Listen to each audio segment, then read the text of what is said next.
Agak kaget saya pendapatnya Pak Anhar Gunggung. Sekarang Pak Aminuddin Kasdi, sejarawan juga, dua sejarawan malam ini. Bismillahirrahmanirrahim. Assalamualaikum warahmatullahi wabarakatuh. Bapak narasumber dan saudara sekalian sebangsa dan setanah air, saya minta maaf pada Pak Agus Wijoyo. Saya sebenarnya pada waktu simposium itu termasuk sebagai salah satu narasumber, tapi karena belum pernah berkomunikasi secara face to face, jadi saya curiga. Alhamdulillah. Curiga kan boleh toh Pak? Iya. Jadi katanya orang ilmiah itu harus skeptis dulu gitu. Mengapa?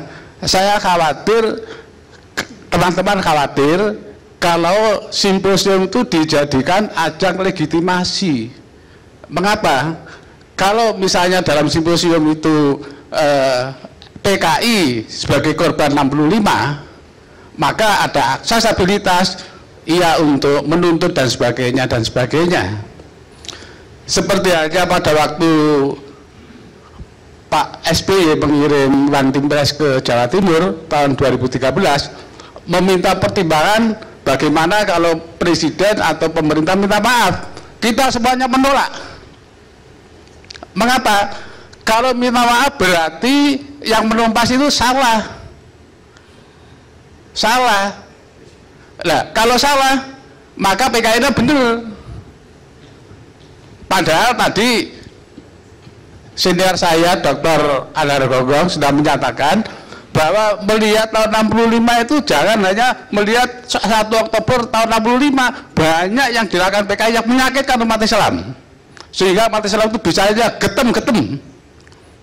Kok bisa ninju itu ninju ngamplung Pak? Betul. Mengapa? Saya waktu itu sudah aktif di Pemuda Ansor. Saya adalah pelajar Islam Indonesia. Pada waktu ada 65 saya pelaku sejarah sing milih PKI di tempat saya di kecamatan itu. Mengapa? Kita sudah berkumpul dengan teman-teman ABRI.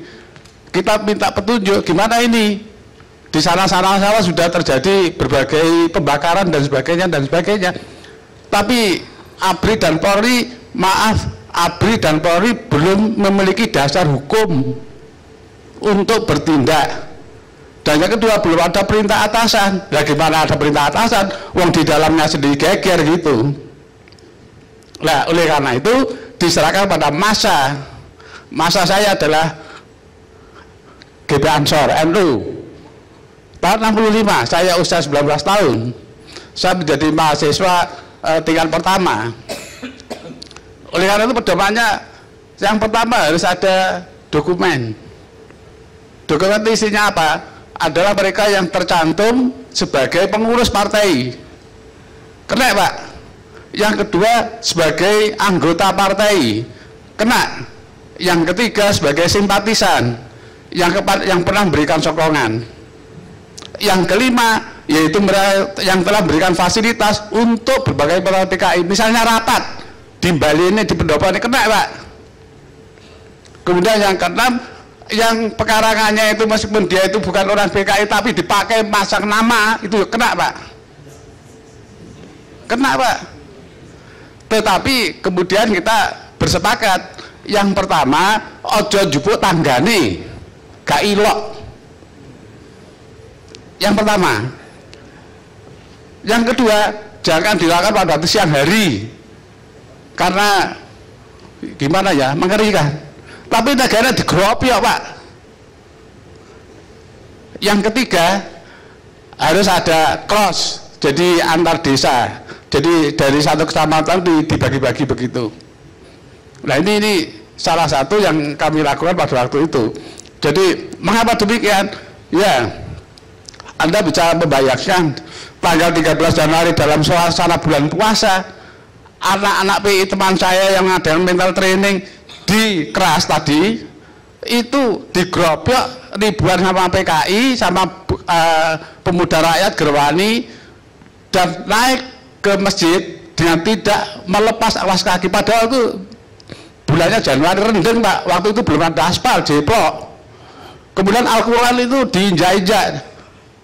Panitia itu lagi kiai ini dirangkat dibawa ke Kecamatan Keras, namanya Kiai Maksum Jawahari dari Leboyo.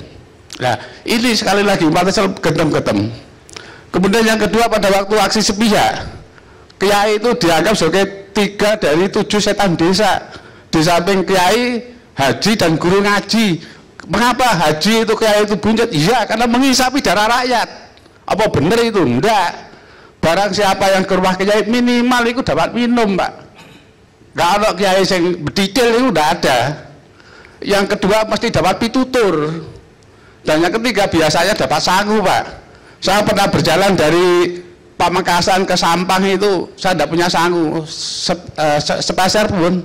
Lah Pak Yai itu kok tahu kalau saya tidak punya sangu, dikasih salam tempel 100 rupiah, Pak. Itu sekali lagi. Jadi mengenai masalah rekonsiliasi, kita sebenarnya umat Islam khususnya tidak mempersoalkan rekonsiliasi itu asal kultural. Tapi kalau rekonsiliasi melalui pengadilan, melalui KKR dan sebagainya, yang kondisi, tapi itu nanti ekornya panjang. Mengapa? Karena kalau itu misalnya yang salah itu yang numpas, konsekuensinya mereka adalah minta kompensasi dan pernah dilakukan oleh Bu Sulawi maupun Put Mu'inah dari Blitar. Kalau sudah itu, kemudian bari hukum yang membatasi dia, seperti keputusan Mahmilub, TAP MPRS nomor 25, kemudian nomor 1/23 dan nomor 27 tahun 1999 harus dicabut. Saya pernah menantang dengan rekan saya dari LIPI, Pak, kalau memang Anda ingin memperlakukan itu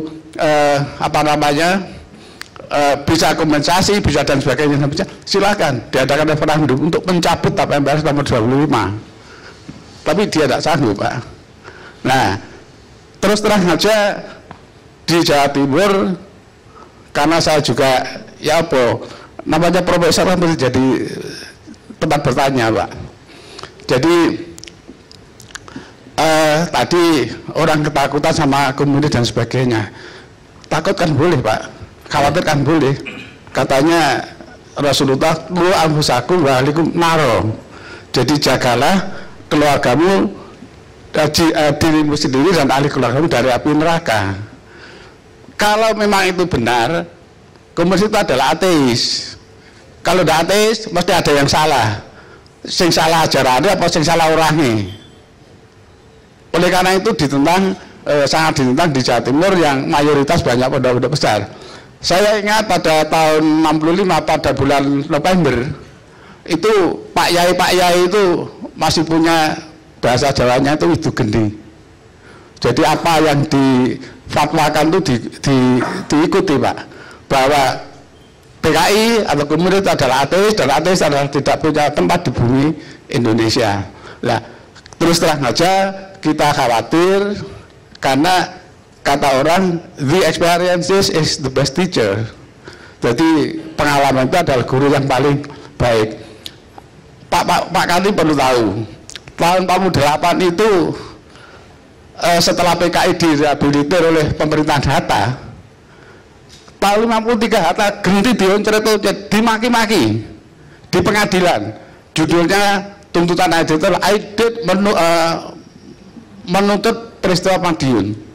Bayangkan itu, Hatta yang begitu besar pengorbanannya, begitu jasanya itu dihujat, kemudian dinista dan sebagainya.